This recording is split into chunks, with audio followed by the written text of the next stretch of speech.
If you're stuck in an asleep state right now, what do I mean by that? You're living like a zombie, you're just kind of living on autopilot. If you're still in that state and you haven't been awakened or woken up to the reality of your own choosing, then you're going to struggle with manifestation. One of the major key blocks that I see for people in terms of manifestation is emotional clearing. They haven't cleared up the emotional baggage or the emotional gunk. This is what I do in my Flomo Sapien program. So if you are interested, shoot me a message. After a while, our life starts to represent or reflect our unconscious, repressed denial, or basically parts of us that we suppress or stuff down, right? And that starts to create bad vibes, okay? This is where you start to become more destructive rather than constructive, okay? When you're in an awakened state, you got to understand why the emotion is so important. Emotions associated with water, which is associated with feminine energy, okay?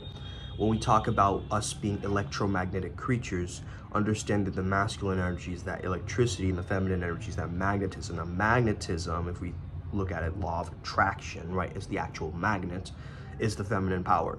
That's why the feminine energy is this influence, right? It's this seduction. It is this allure, right? All these things.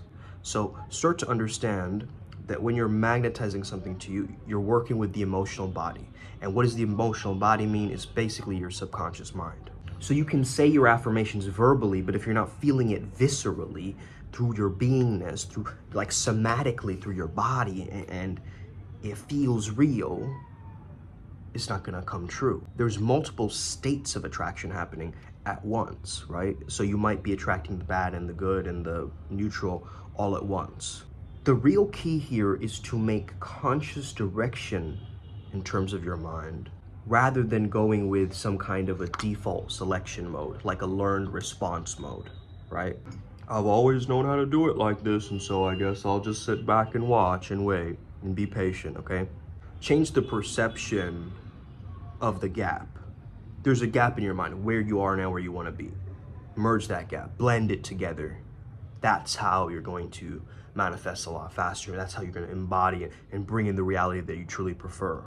You have got to be equal to the thing that you manifest. It can't be up here on a pedestal, like you're iconizing that thing, or it can't be down here like it's so low or so below you that, it's not worthy then, right? It's not matching in terms of worth, deserving. You gotta feel like you deserve it. You gotta know that you're equal to that thing. If you want money, you gotta be equal to generating value in money, wealth, right? You gotta be in that frequency. You gotta attune to what you're looking for. So this gap or this feeling of lack in your mind, this scarcity, right? Of like, I don't have this thing yet, I don't know. What that's putting out there is an energetic gap, right? Between this and this. Now, what if you clean that gap and imagine like, you're cleaning the space between the two, you're kind of gluing them together in your mind. So they're not two mutually exclusive categories, but they're actually integrated together. So it's not like, oh, like if I have love, I won't have money, and if I have money, I won't have love, right? Let's say two concepts are completely split in your mind, you can't manifest. This is what is called a quantum block. A quantum block happens in 4 quadrants. Okay, so you that is in love and not having money, you that has money and not in love, you that has no love and no money, and you that has money and love together, right? So 4 quadrants. You got to clear all of those. You got to get equal to all of those in order to release them and quantum clear them. Okay, this is a process that I do as well. So if you need help with that, you can always reach out. Okay, so what exactly is the antidote towards this feeling of lack? What gets you to merge the gap? Experience. Experiencing more of life, learning more about that subject, right? If you're struggling with money, you want to read books around money. You want to fill your consciousness with that thing so that it starts to merge more accordingly, right? Because sometimes when you have the right information, it's much easier to progress. But then again, it's like the information has to match the inspiration, right? And then that's when you take off.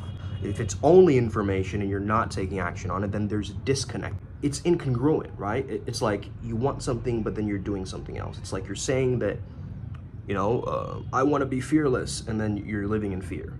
Or you're saying, I want to be confident, and you're being shy all the time, right? That's not what's going to pull through. The experience of you going out there and doing the things and crushing the goals and going past your inner blocks, right? That is what is going to make you manifest that confidence, by you taking action on it.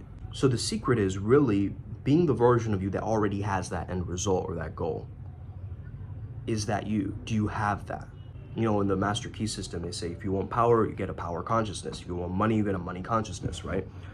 So what is the consciousness you're willing to create? I want to create a flow consciousness, okay, where I embody that feeling of peak performance, and I start being so productive and so creative, and so I become so motivated, right? As a result of me just going about and creating this life of flow state mastery. Okay, and I know that's going to come through being with my subconscious mind, being with my emotional body, building a relationship with that hidden, repressed part of me that I've been, either stuffing down over the years, or now I'm coming to terms with it, playing with that Play-Doh material that is hidden, making it more malleable. That's neuroplasticity as well, right? We have to get to the dark matter to change the gray matter. So I hope you enjoyed this video. Have an incredible day. Hit that like and subscribe button. May we never be the same again. Us.